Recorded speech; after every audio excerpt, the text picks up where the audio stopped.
want to be a homeowner, but you don't know where to start? Guess what? I'm going to help guide you through. My name is Cameron Diabas, and I am a seasoned mortgage professional, and I am the podcaster general of the Homebuyer Hustle.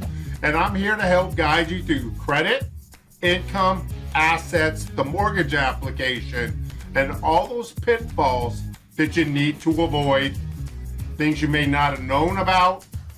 And there's a special bonus just for you. That's right, just for you. We're also going to talk about down payment assistance.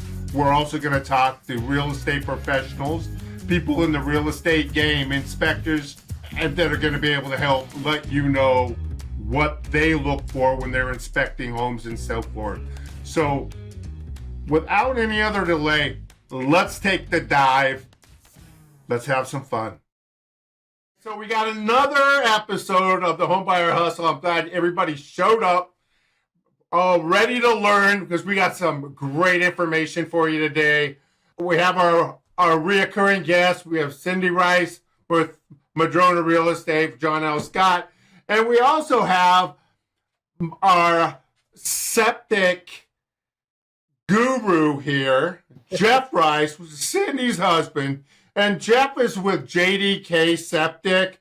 So we'll have his information in the notes in the comments below. So you'll go ahead and get that as you need it. So the reason we felt that Cindy and I kind of talking back and forth about content to give to you guys. And one of the big ones is the property evaluation. You remember we talked about the appraisal.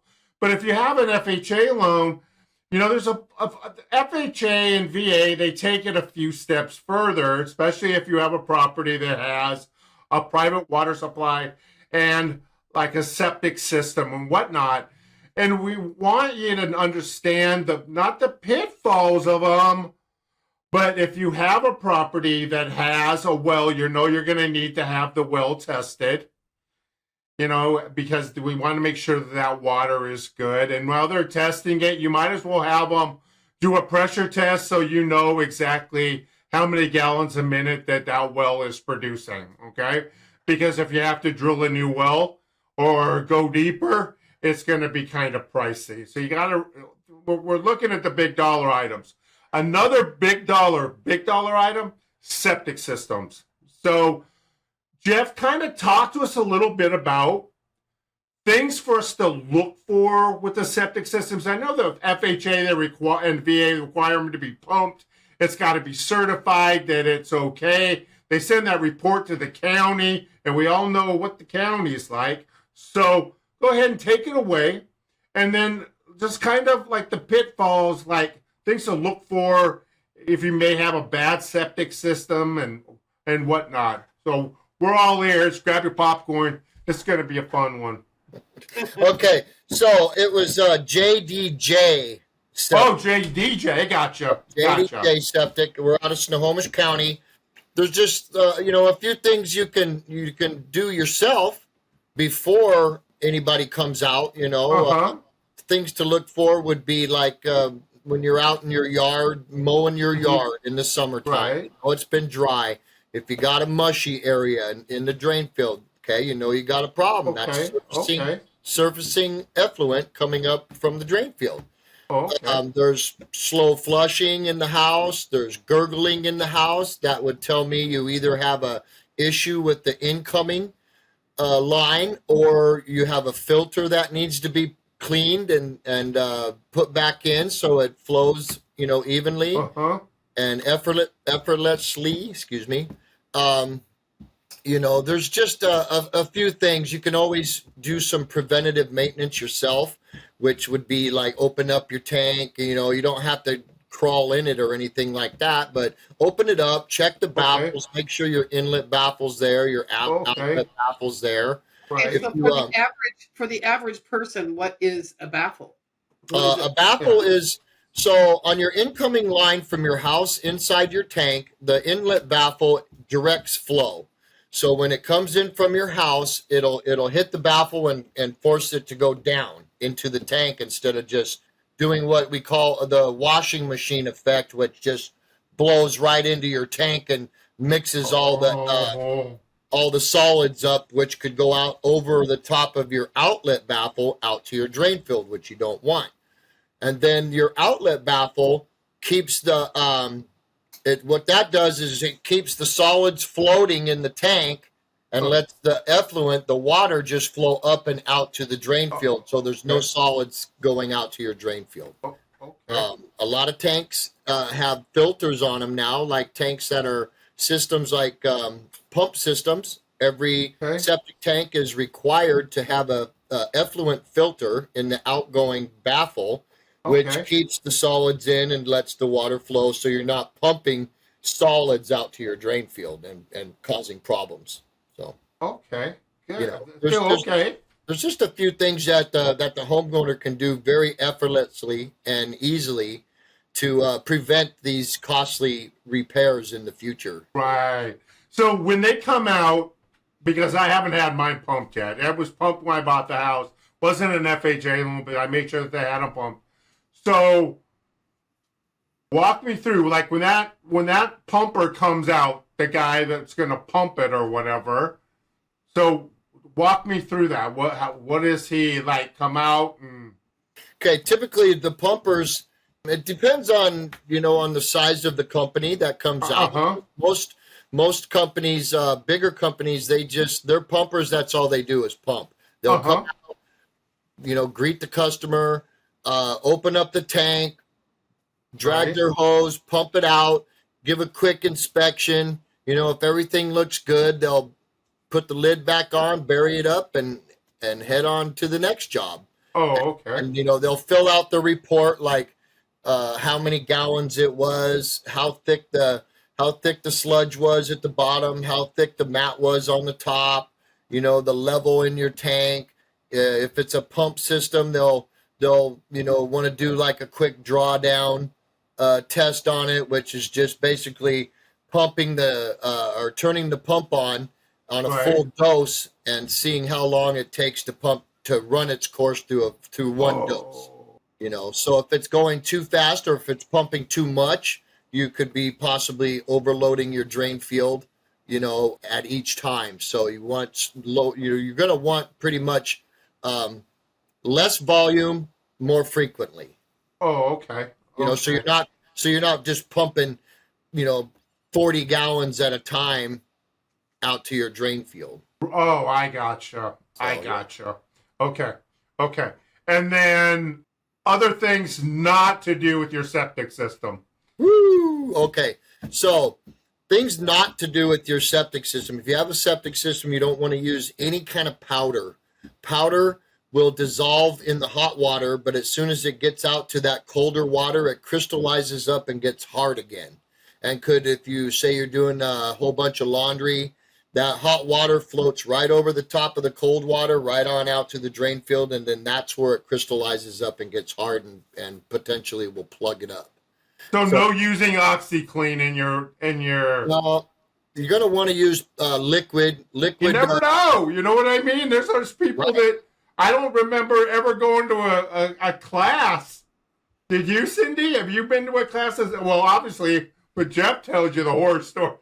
But what about the rest of us? Sometimes too much, yeah. Yeah, right? But you're going, oh, yeah, I'm going to, throw some OxyClean in with my clothes, like clean them. But I'm thinking, oh, it's no harm, no foul. My pipes are going to be really clean. But then you're crystallizing it at the other end. Great. Yeah. So what other pitfalls, bad things to do? Okay, so let's see. Bleach, excessive bleach use kills bacteria, and in your septic tank, you want the more bacteria, the better. That breaks things down. That is capable of breaking down. Doesn't. So when you use too much bleach, what it does the exact opposite. Instead of breaking things down, it kills the bacteria, and then you have this big, huge, thick mat on top, which eventually will plug you up because it doesn't break down.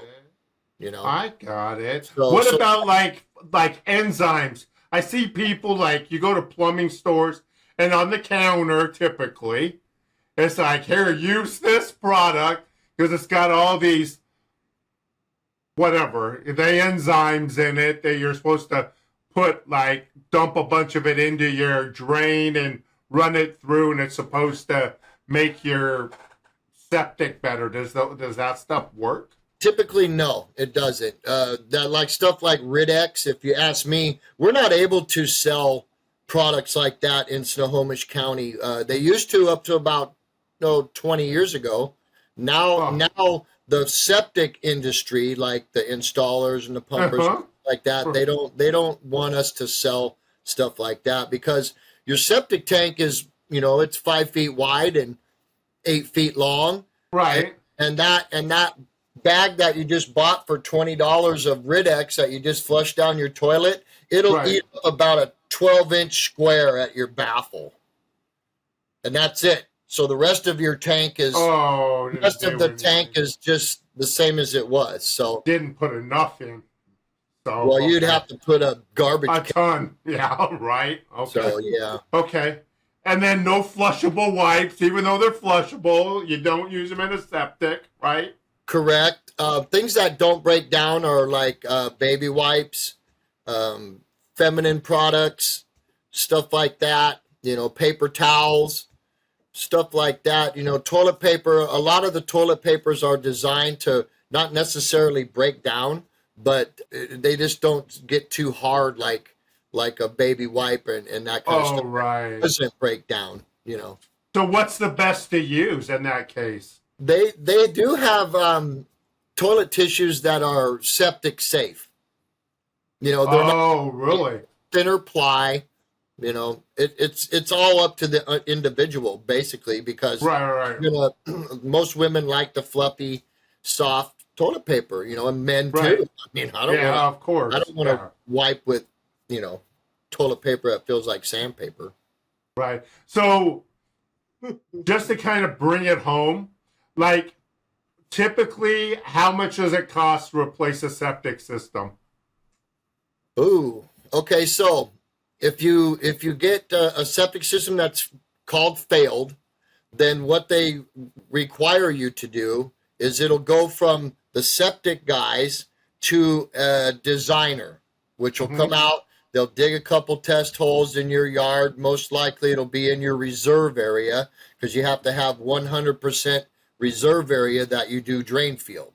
In case something like this happens, you have another area to put a drain. Right. So they'll come out and they'll dig holes. That's typically about $2,500 for that service. Depends on what county you're in. And then from that point, it'll take a while to get it approved at the health district. Right. Once that happens, then you pick your installer, and then they could go. Drain fields today, a lot of them are going pre-treatment, which start 25, 35,000, and that's typical range in there for a pre-treatment system. Okay. We don't do a whole lot of gravity systems anymore. We do LPDs, which is low pressure distribution, which brings your drain field up higher in the ground than so low in the ground for like a gravity system. Okay. So if you abuse your septic system, you're probably looking at 25, 30,000 to replace it. Or like we were talking a while ago, there is a possible option to do like a septic rejuvenation. Yep. Is that it? Yep. Walk us through that. What is that? Cindi had something she was going to say. Yeah, no, that's why I was gonna say the same thing Cameron just said about the drain field that I mentioned. Okay. Yeah. So drain field rejuvenation. What we do is depending on the type of system, say a gravity system, and the age of it. If it's before pre-1975, would have been concrete tile pipe. After 1975, which was when it transitioned into plastic pipe. So you don't want to hook on to a old 100-year-old concrete pipe and try and vacuum it out, because it'll just collapse. Right. Because it's soft and mushy. So if it's newer, you can do, hook onto it with your vacuum truck and suck it out. And that usually, will prolong the life of that drain field for a while, a good while, depending on if the rock bed is still, clean. Roots you can't really do a whole lot about, Right. Suck the roots out. If you have like a LPD system, what we do is we start at the manifold with the ball valves there. Then that, you're able to tamper down the dosage on each line with the ball valve. Is we open it up there, we open up the end of each lateral, and we hydrojet those lines out and clean them out. Okay, clean them out. Because we used to, as an installer, we used to drill orifices, and in an orifice in your drain field is how the water gets out of the pipe. It's a little hole. So they used to be drilled at 6 o'clock, which was down in the bottom towards the bottom. But they found that people who don't service their septic systems properly will get sludge in there, and it'll plug up those holes, and then it's like a failed system. Right. Nowadays, all the orifices are drilled at 12 o'clock, which is up. So if you get any kind of sludge or anything in the bottom of that little pipe, it'll still squirt up. You know what I mean? Okay. So what we do is we clean them all out, put on clean out swoops on the end with monitoring port boxes. So so the customer can actually go out there, clean them out themselves, open it up, unscrew the cap, fire up the drain field, and flush them out themselves. Nice. And then so the rejuvenation cost is what? Like, how much is that usually? Oh, it could run you $6,500, $7,500. Oh, wow. A lot better than $25,000, $30,000, $35,000 for using your system. Okay. Yep. Absolutely. Good stuff. What do you think, Cindy? Did you know all of this? Not all of it, but I knew I know a lot. I know a lot more than the average person. So, and it's good to know because the house that has a septic and the report comes back and they show me the report. I just go, hey, honey, look at this report. What can be done with this? Right? I mean, there's just like that stuff you don't know until you realize you don't know. And I know that there's stuff that you do on a daily basis that Jeff didn't know. Jeff's like, what? Really? Because that's have our specialists in the field, because if you don't, it's like, you could be just missing so much stuff, especially with the with the powder. How many people do you think that have septic systems that are using powder? Powdered soap? Lots. Dishwashing soap. Because they don't know. I know. And, I think that when people buy a house with a septic, they really should have a guideline on how to take care of your septic. And maybe that's something, JDJ should do. Yeah. Put in these little, pamphlets about how to take care of your septic, Yeah. Exactly. Because, you think about it, that's like a big dollar item.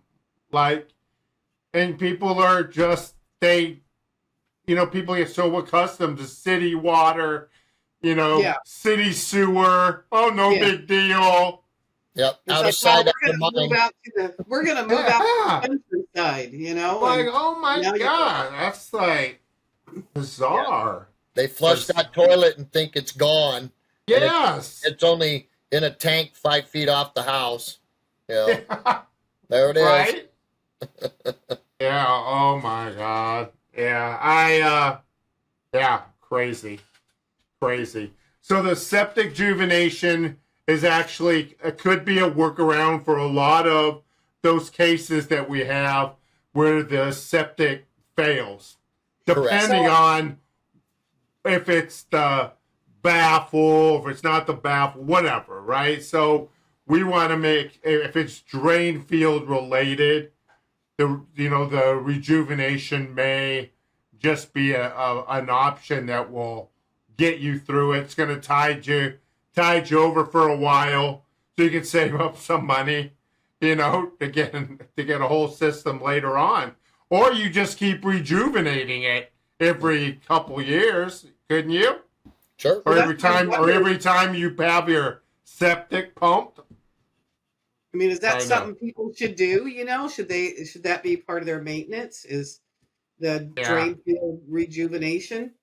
Well, I think yeah. once after you do that, then you have the means now to Do it maintain. yourself. To do it You know, yourself. there's ways to, like, say you're in your house and you flush your toilet and it don't go down, and you have septic, so you'd want to, go out there and open up your septic tank, and if the level is up to the top, that means you have an outgoing issue. If the level is like 8 to 10 inches down inside Uh-huh. your tank, that's an incoming issue.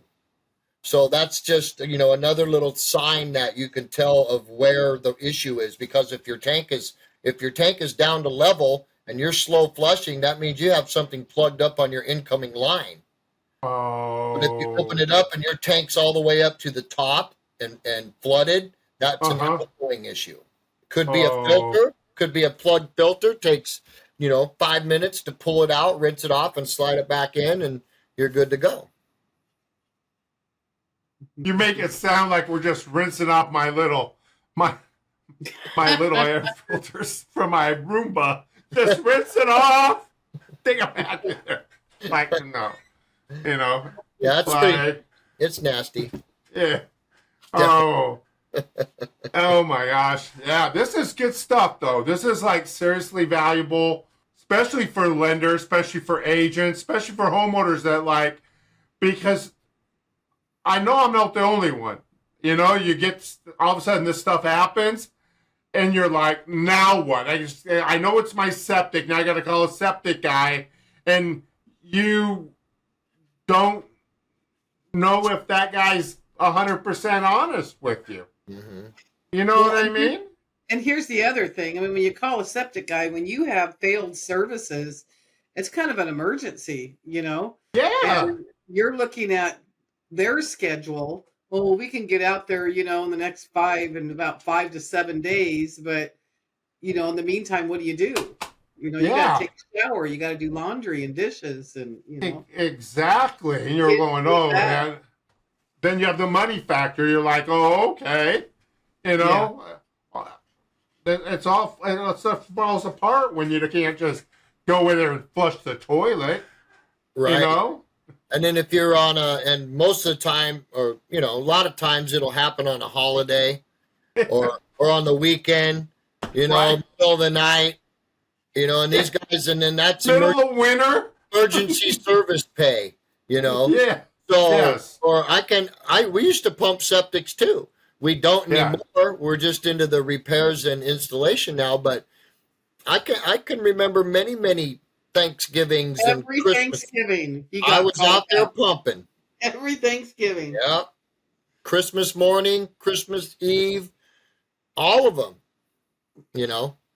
So, Yeah. Yeah. There's no discrimination when something wants to Well, fall because you apart. have so many more people. You have family members in the house, and you have all your family, and they're all gathered together, and then Yes. there goes kind of your like meet the Fockers Yeah. when they have the wedding out there, and the guy backs his truck up with the gazebo for the wedding, and he knew he had a problem because he told the guy, don't let the cat in here. The cat flushes the toilet, and toilet don't work, and it's gonna, So same Right. scenario. Oh my God. Okay. And what else we want to cover today? Anything else, Cindy? What's I going think on that's in good the? for today. I mean, the market. I mean, it seems to be picking up a little bit. Okay. People are starting to list their houses. It was a little bit higher this week than it had. Okay. A You lot think of people are just kind of going, you know what? We're just tired of living here. Rates aren't gonna come down anytime soon. People Yeah. are just they're gonna go. You know what I Well, mean? and then a lot of homeowners are given the option to assume their loan. So if they are at a lower interest rate, then somebody else that comes in and buys it can assume that portion of the loan at that rate. Yeah, and I'm just kind of like, you assume it, so you assume half, then you got to get another loan for the rest of it. Yeah. You got to make sure that that other lender is going to be in the second position, because you're not back. You know what I mean? You're in the second lien position. Yeah. So, I mean, I don't know. I mean, as long as people are being able to do it, I think it's just, yeah, I think there's a lot of it's got to be the perfect storm, I think, in order for that really to. Yeah. I see it. I used to see it more with like an estate. Mom passed away, dad passed away, still has a mortgage. Somebody in the family says, hey, I want to assume their mortgage. And then they assume it that way. Right. Because then they're assuming that little balance. They're not going out and buying a new house where they're assuming a partial loan from somebody. And I haven't really heard of anybody that's actually, you figure you have a loan that's on the house for $250 and you're buying a house for $700. That means the other lender's going to come in at whatever, $300,000 and. Yeah, I've just seen a lot of it out there. I don't know how many are taking it, but I've seen quite a few of those out there. Yeah. But like I said, the assuming ones, the only time I've ever done assumptions is when it's somebody in the family, instead of going through and purchasing it at today's rates, if the rates were lower, they assume that rate that their parents were. Yeah. Well, and I guess if it's a high enough mortgage to right, exactly. And then the lower one, it would be in second lien position, if it's only like 150,000 maybe. Uh-huh. And then what people need to realize as well is that on the closing disclosure, it will tell you, they've added this to the closing disclosure that will say whether or not that loan is assumable. Yeah, it used to be just in the final paperwork, the closing paperwork, not just the closing disclosure. So right, not all loans are assumable. I agree. Yeah, that actually. Can I chime in real quick? Yeah. So I'm going to give you, for instance, this true story too. One thing I'd like to say is that there's a lot of really good, reputable septic companies out there that aren't looking to retire off of your house or your toilet. Right. Okay? Right. Just for instance, I got about 2 years ago, I had a customer send me a approved design for a septic repair. So I went out there and I looked at it and I'm like, okay, because once it gets to that point, you're on. It's on. Once it gets to the designer and the health district and all that, and you've got an approved design, it's on. So had an approved design for a repair on a septic system. The house went vacant for like 2 years. Another company comes out and they do what's called a stress test on the drain field. Okay. Which they just take a garden hose and they stick it in the outlet line and they turn it on for 30 minutes. If it comes back, it's no good. If it takes all the water, it's good. Well, in 2 years, your drain field's going to dry up. Right. So it's going to take that water, all of it. Right. So next thing I know, this house goes up for sale. So I called up the realtor and I said, I go, that has a failed septic system, don't you? She goes, no, we just got the report that everything was good.